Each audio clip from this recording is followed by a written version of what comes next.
اب میرے خیال میں چائے پی لی جائے، بیچاری کب سے پڑی ٹھنڈی ہو رہی ہے۔ درست فرمایا، ویسے بھی نیک کام میں دیر نہیں کرنی چاہیے۔ ٹھیک کہا، یہ لیجئے۔ ظرف شاہ نے چائے کا کپ اس کی جانب بڑھا دیا۔ یار، چائے میں چینی کم ڈالی ہے۔ پہلا ہی سپ لینے کے بعد ہارون نے برا سا منہ بنایا اور ظرف شاہ بے اختیار شرمندہ ہو گئی۔ آئی ایم سوری، میرے خیال میں قہوے میں چینی کم ہو گئی ہے۔ آپ ایک سیکنڈ ویٹ کریں، میں ابھی شوگر پاؤڈر لاتی ہوں۔ وہ تیزی سے اٹھ کر اندر کی جانب چل دی۔ یہ لیجئے۔ چند لمحوں بعد اس کی چائے میں چینی ڈالتے ہوئے زری نے کپ ایک بار پھر اس کی جانب بڑھایا تو ہارون روٹھے پن سے بولا، اب میری خدمتیں کرنا بس کرو یار اور اپنی چائے پیو۔ میں یہاں تم سے ملنے آیا ہوں اور تم ہو کے بھاگتی پھر رہی ہو۔ اچھا جناب، اب کہیں نہیں جاتی، اطمینان سے کہتے ہوئے اس نے کپ لبوں سے لگا لیا۔ تھوڑی دیر ہلکی پھلکی گپ شپ کرنے کے بعد ہارون اپنی رسٹ واچ پر نظر ڈالتے ہوئے اٹھ کھڑا ہوا۔ اوکے یار، میں اب چلتا ہوں، تم اپنا بہت خیال رکھنا، میں تمہیں وہاں پہنچتے ہی phone. Zari, are you all right? Zarf Shah کے تیزی سے سفید پڑتے چہرے نے ہارون کو اپنی ادھوری بات چھوڑنے پر مجبور کر دیا۔ اس کے مقابل کھڑی ظرف شاہ کرسی کا سہارا لیے گہرے گہرے سانس لے رہی تھی۔ ہارون، مجھے چکر آ رہے ہیں۔ ہارون، میرا سر۔ اگلے ہی پل وہ تیورا کر زمین پر آ گری۔ ظرف شاہ، بے اختیار چیختے ہوئے ہارون تیزی سے اس کی جانب لپکا۔ زری، ظرف شاہ، ہوش کرو۔ بند ہوتی آنکھوں کے ساتھ ظرف شاہ نے ہارون کو خود پر جھکتے اور زور زور سے اپنا نام پکارتے سنا، مگر کوشش کے باوجود وہ کچھ کہہ نہ پائی۔ آہستہ آہستہ ہر منظر اور ہر آواز معدوم ہوتی چلی جا رہی تھی۔ اسے اپنا ذہن نیچے بہت کسی گہری کھائی میں جاتا محسوس ہو رہا تھا۔ ظرف شاہ کی جب آنکھ کھلی تو خود کو لان کے بجائے کمرے میں پایا۔ پہلے پہل تو کتنی ہی دیر وہ بیڈ پر چت لیٹی خالی و ذہنی کے عالم میں چھت کو تکتی رہی، مگر جو ہی ذہن آہستہ آہستہ بیدار ہونے لگا، پہلا خیال دماغ میں یہی آیا کہ وہ لان سے بیڈ تک کیوں اور کس طرح پہنچی ہے۔ دماغ پر زور ڈالتے ہوئے جو ہی اس نے اٹھنا چاہا، نظریں بے اختیار نامانوس در و دیوار سے الجھ کر رہ گئیں۔ میں کہاں ہوں؟ خود سے سوال کرتے ہوئے وہ ایک جھٹکے سے اٹھ بیٹھی اور ہراساں نظروں سے ارد گرد کا جائزہ لینے لگی۔ آف وائٹ دیواروں، خوبصورت لائٹ براؤن پردوں، دبیز آف وائٹ کارپٹ اور جدید ڈارک براؤن فرنیچر سے سجا یہ کمرہ لمحہ بلمحہ اس کی وحشت اور پریشانی میں اضافے کا باعث بن رہا تھا۔ کتنی ہی دیر ادھر ادھر دیکھتی وہ اپنے آپ سے الجھتی رہی، مگر جب کوئی سرا ہاتھ نہ آیا تو تھک کر بیڈ سے نیچے اتر آئی اور چلتی ہوئی دروازے تک آ پہنچی۔ ہینڈل پر دباؤ ڈالتے ہوئے جو ہی اس نے دروازہ کھولنا چاہا، اس کا دل دھک سے رہ گیا۔ کوئی ہے؟ پلیز دروازہ کھولو، مجھے باہر نکالو، دروازہ کھولو۔ چچا جان، چچی، ہارون، کہاں ہیں آپ سب؟ کوئی میری آواز کیوں نہیں سنتا؟ اگلے ہی پل وحشت زدہ ہو کر اس نے دروازہ دھڑ دھڑاتے ہوئے رونا اور چیخنا چلانا شروع کر دیا، مگر بے سود۔ دوسری طرف پہلے ہی کی طرح موت کا سا سناٹا چھایا رہا۔ تھک کر ظرف شاہ دروازے ہی کے قریب کارپٹ پر گر کر رونے لگی۔ کسی انہونی کے احساس سے اسے اپنا دماغ معوف اور اعصاب شل ہوتے محسوس ہو رہے تھے۔ عجیب و غریب وہموں اور وسوسوں نے اسے چند ہی لمحوں میں نڈھال کر ڈالا تھا۔ بے تحاشا خوف کے زیر اثر پاگلوں کی طرح زور زور سے روتے ہوئے اسے یوں لگ رہا تھا جیسے وہ عالم نزا میں ہو، مگر اس سے پہلے کہ اس کے اعصاب بالکل ہی جواب دے جاتے، دروازے کے دوسری طرف ابھرنے والے قدموں کی آواز نے نہ صرف اسے یکلخت چونکنے بلکہ چپ کرنے پر بھی مجبور کر دیا۔ بے اختیار ہی وہ بجلی کسی تیزی سے اٹھتے ہوئے کمرے کے دوسرے کونے میں موجود الماری کے ساتھ لگ کر کھڑی ہو گئی، یوں جیسے خود کو آنے والے کی نظروں سے چھپا لینا چاہتی ہو۔ دروازے کے لاک میں چابی گھومنے سے لے کر اس کے کھلنے تک خوف اور گھبراہٹ کی شدت سے اسے اپنے ہر مسام سے پسینہ پھوٹتا محسوس ہو رہا تھا، مگر جو ہی اس کی ہراساں نظریں اندر داخل ہونے والے شخص کے چہرے پر پڑیں، اس کی آنکھیں حیرت کی شدت سے پھٹ سی گئیں۔ ہارون، آپ؟ ہاں جانے ہارون، میں۔ لبوں پر مسکراہٹ سجائے نہایت پیار سے جواب دیا گیا تو ظرف شاہ حیران و پریشان سی دھیرے دھیرے چلتی ہوئی کمرے کے وسط میں آ پہنچی۔ ہارون، یہ سب کیا ہے؟ مجھے یہاں کس نے اور کس لیے بند کیا ہے؟ ہم تو وہاں اپنے گھر کے لان میں تھے اور آپ کو تو جانا تھا، پھر ہم یہاں۔ ہارون، اللہ کے واسطے کچھ تو بولیں ورنہ میرا دماغ پھٹ جائے گا۔ دھیرج میری جان، دھیرج، کیونکہ یہ ایک لمبی کہانی ہے اور غالباً اس روز سے شروع ہوئی ہے جس روز تمہاری حویلی میں ڈاکہ پڑا تھا۔ کمرے میں دھرے کاؤچ پر بیٹھتے ہوئے وہ اطمینان سے بولا۔ حویلی میں ڈاکہ؟ حیرت کی زیادتی کے باعث ظرف شاہ محض بڑبڑا کر رہ گئی۔ نہ جانے کیوں، لیکن اس کا وجدان کسی زبردست طوفان کی پیش گوئی کر رہا تھا۔ ایک ایسا طوفان جس میں اس کی ذات سمیت ہر چیز نے غرق ہو جانا تھا۔ ہاں میری جان، حویلی میں ڈاکہ، جو کہ در حقیقت ڈاکہ نہیں بلکہ ملکوں کے دشمنوں کا انتقام تھا۔ کون سے دشمن اور کیسا انتقام؟ اور آپ کو کیسے پتا ہے کہ وہ ڈاکہ نہیں تھا؟ دھڑکتے دل کے ساتھ وہ ایک ہی سانس میں کئی سوال پوچھتی چلی گئی تو ہارون ہاتھ اٹھاتے ہوئے بولا، میں نے کہا نا صبر سے کام لو ظریف شاہ، صبر سے۔ لیکن لگتا ہے تم سب کچھ جان لینے کے لیے ضرورت سے زیادہ بےتاب ہو۔ تو پھر سنو ڈیئر، ہر بات نہایت غور سے سنو۔ مجھے اس بارے میں کہ اس دن تمہاری حویلی میں ڈاکہ نہیں پڑا تھا اس لیے معلوم ہے کیونکہ اس روز تمہارے گھر میں جو کاروائی ہوئی تھی وہ میرے ہی کہنے پر میرے ہی بندوں نے کی تھی۔ اور ظریف شاہ ملک کی نگاہوں کے سامنے جیسے ہفتے آسمان گھوم کر رہ گئے۔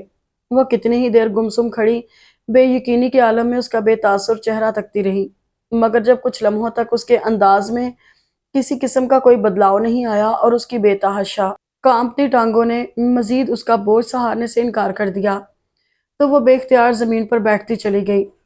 ہارون علی کے پہلے ہی انکشاف نے اس کو جیسے کند چھری سے قتل کر ڈالا تھا، اور اب اس کے مردہ وجود کو مزید انکشافات سے کتنا رگیدا جانا تھا یہ خود اسے معلوم نہ تھا۔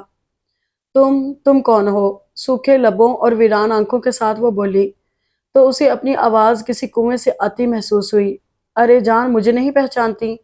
میں ہوں تمہارا منگیتر، تمہاری محبت ہارون۔ تنزیہ ہنسی ہنستے ہوئے وہ بولا تو وہ چلا اٹھی، بکواس بند کرو دھوکے باز انسان، اور مجھے بتاؤ کہ تم کون ہو؟ میں ہوں نورپور کے چودھری بختیار کا سب سے چھوٹا اور تم ملکوں کا سب سے بڑا دشمن، چودھری ہارون سکندر علی۔ اس رات تمہاری حویلی میں موجود 4 نقاب پوشوں میں سے ایک نقاب پوش میں بھی تھا۔ جس وقت تمہارے ماں باپ کو ختم کرنے کے بعد میں اپنے آدمیوں سمیت تمہارے بھائی کے کمرے میں داخل ہوا تھا، تم یکدم ہی کہیں سے چیختی چلاتی اور روتی ہوئی وہاں دروازے میں آ کھڑی ہوئی تھی۔ تمہیں وہاں اچانک دیکھ کر میں ایک لمحے کے لیے بوکھلا گیا، اور اس سے پہلے کہ میں سنبھلتا تم آندھی طوفان کی طرح وہاں سے بھاگتی ہوئی حویلی کی اندھیری راہداریوں میں گم ہو گئی۔ پھر تمہیں تلاشنے کے لیے میں نے زمین آسمان ایک کر دیے، کیونکہ میرے نزدیک دشمن کے گھر کے کسی بھی فرد کے لیے معافی کی کوئی چیز نہیں۔ سو تمہیں ڈھونڈنا اور پھر ختم کر دینا ہی میرا اولین مقصد بن چکا تھا۔ میرے آدمی کتوں کی طرح ہر جگہ تمہاری بو سونگھتے پھر رہے تھے، اور اتفاق دیکھو کہ تم مجھے ملی بھی تو میرے اپنے ہی پڑوس میں۔ میں چونکہ زیادہ تر ڈیرے پر ہی رہتا تھا اور پھر ملک ابرار کے بھی صرف نام سے ہی واقف تھا، سو اس بات سے بے خبر تھا کہ شہر میں ہمارے گھر کے برابر میں کون رہتا ہے۔ مگر جب میں نے تمہیں اس شام ساتھ والے گھر کے لان میں بیٹھے دیکھا تو مجھے ایک لمحے کے لیے اپنی آنکھوں پر یقین نہیں آیا۔ میری منزل خود چل کر میرے پاس آ گئی تھی۔ میں چاہتا تو اگلے ہی روز تمہیں اپنے بندوں کے ذریعے وہاں سے غائب کروا سکتا تھا، مگر اس طرح ہمارے نہایت ہوشیاری سے کھیلے گئے کھیل پر سے پردہ اٹھنے کا خدشہ تھا۔ سو ہر پہلو پر اچھی طرح سوچنے کے بعد میں نے پہلے تمہارے عزیز چچا جان سے مراسم بڑھائے اور پھر ان کے ذریعے ملک ہاؤس میں اپنے قدم جمائے۔ تمہاری فیملی کے سامنے اپنے والدین کے امریکہ میں ہونے کا ڈرامہ، اس کے بعد خود اپنے امریکہ جانے کا ڈرامہ بھی محض اس لیے رچایا تھا کہ جب تم اپنے گھر سے غائب ہو میں تمہارے چچا چچی کی نظروں میں امریکہ میں بیٹھا ہوں۔ ویسے تمہارے چچا جان اور چچی جان ہیں بڑے اچھے، کتنے آرام سے خود ہی گھر سے چلے گئے اور میرے آدمیوں کا کام آسان کر گئے۔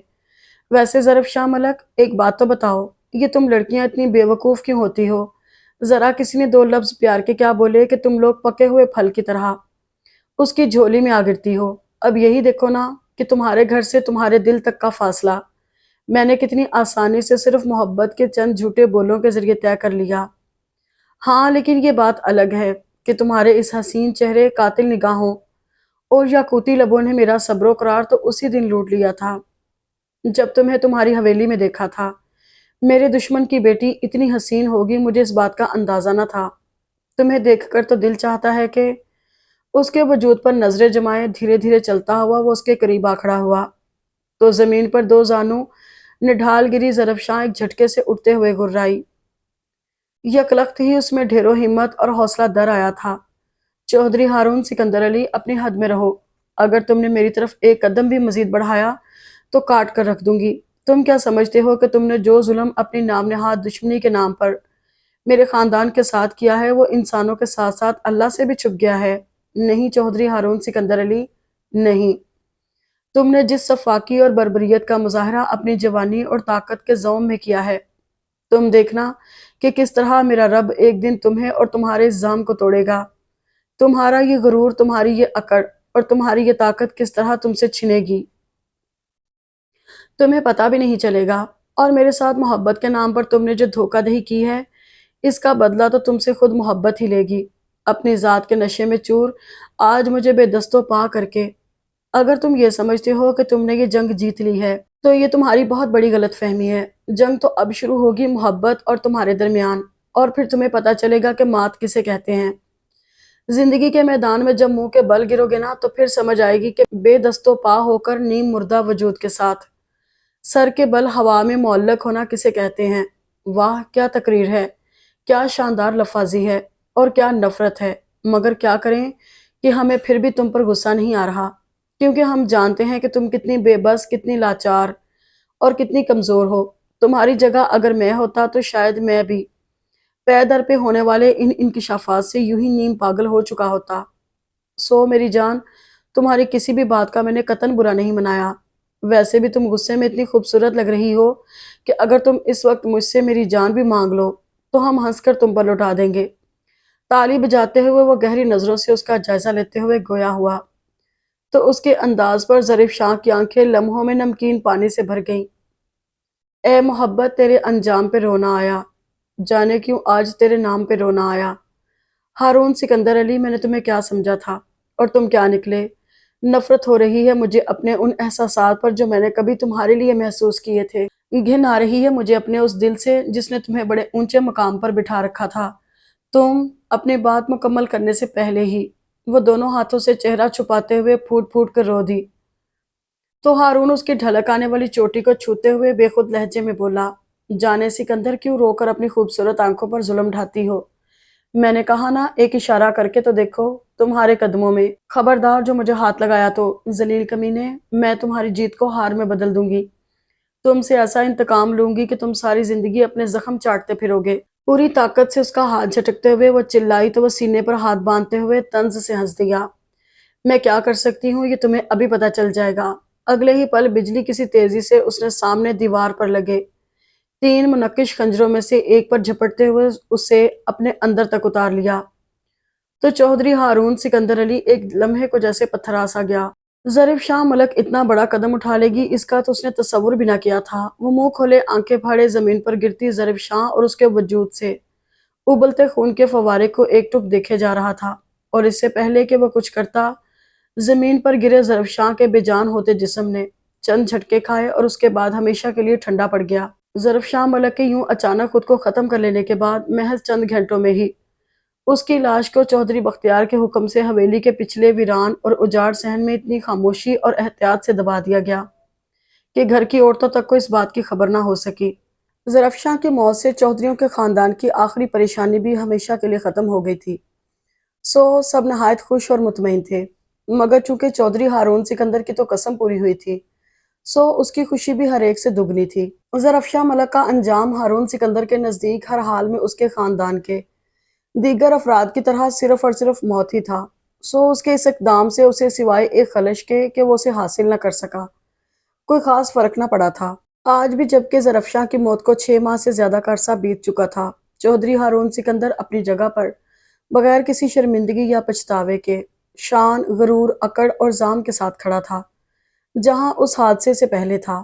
آج بھی وہ اپنی ذات کے عشق میں گرفتار تھا، جوانی، دولت اور طاقت کے نشے میں چور، انہی رنگینیوں میں گم تھا جن میں ہمیشہ سے مگن رہا تھا، غرض کہ اس کی زندگی بغیر کسی تغیر و تبدل کے اسی راستے پر رواں دواں تھی جس نہج پر وہ اسے آج تک گزارتا چلایا تھا۔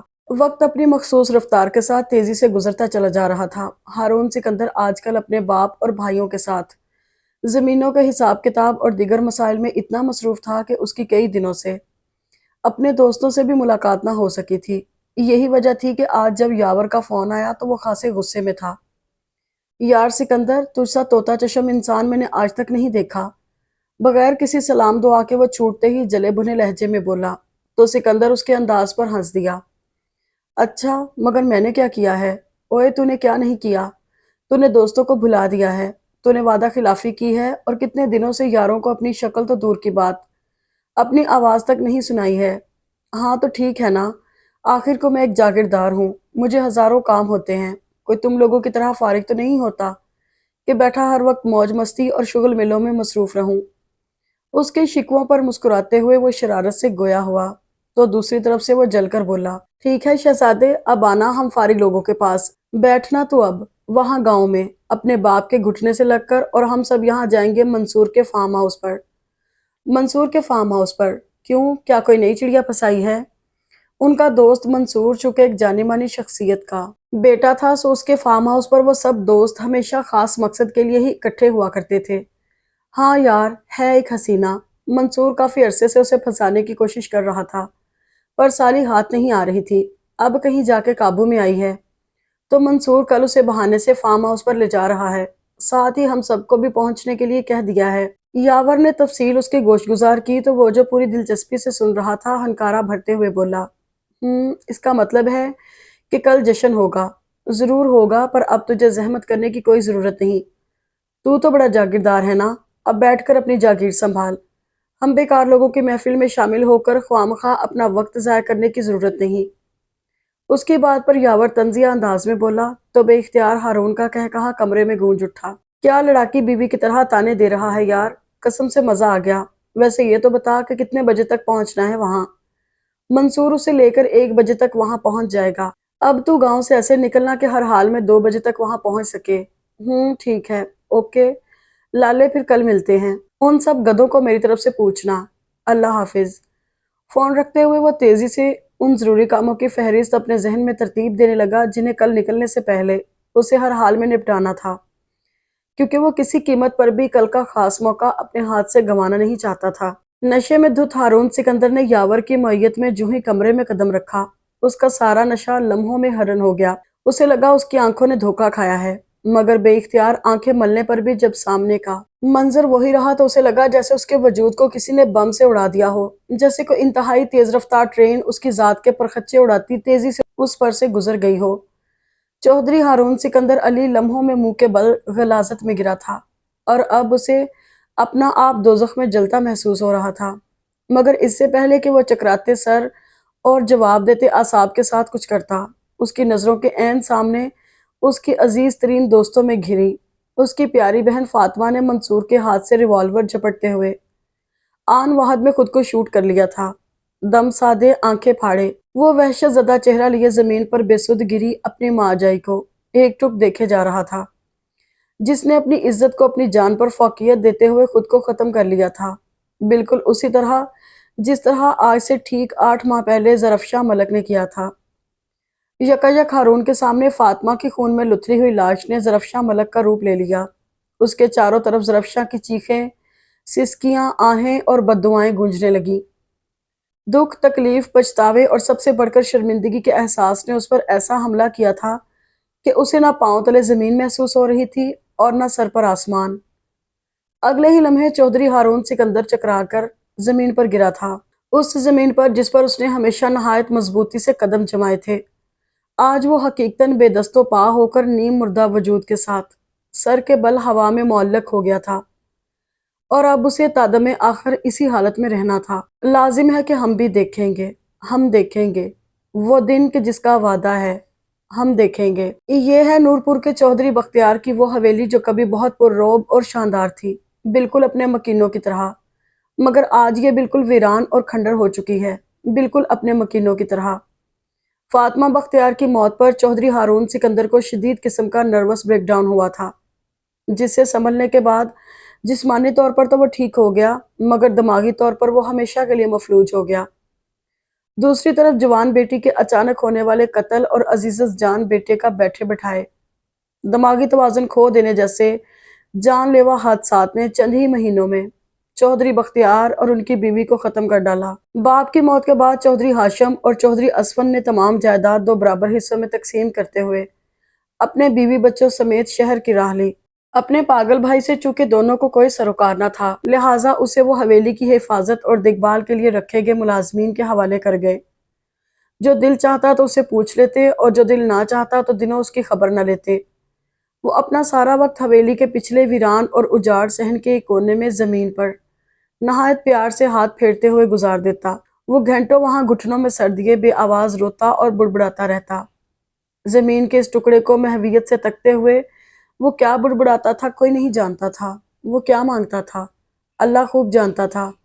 وہ اللہ جس نے ایک ہی جھٹکے میں اس کے غرور، شان اور اکڑ کا خاتمہ کرتے ہوئے اسے عمر بھر کے لیے خود اس کی اپنی ذات کے حصار سے نکالتے ہوئے حصار یار میں قید کر ڈالا تھا۔ شمع مزار تھی، نہ کوئی سوگوار تھا۔ تم جس پہ رو رہے تھے وہ کس کا مزار تھا؟ اگر آپ کو یہ ناول پسند آیا ہو تو کمنٹ باکس میں ضرور بتائیے گا اور چینل کو سبسکرائب اور لائک ضرور کیجیے گا۔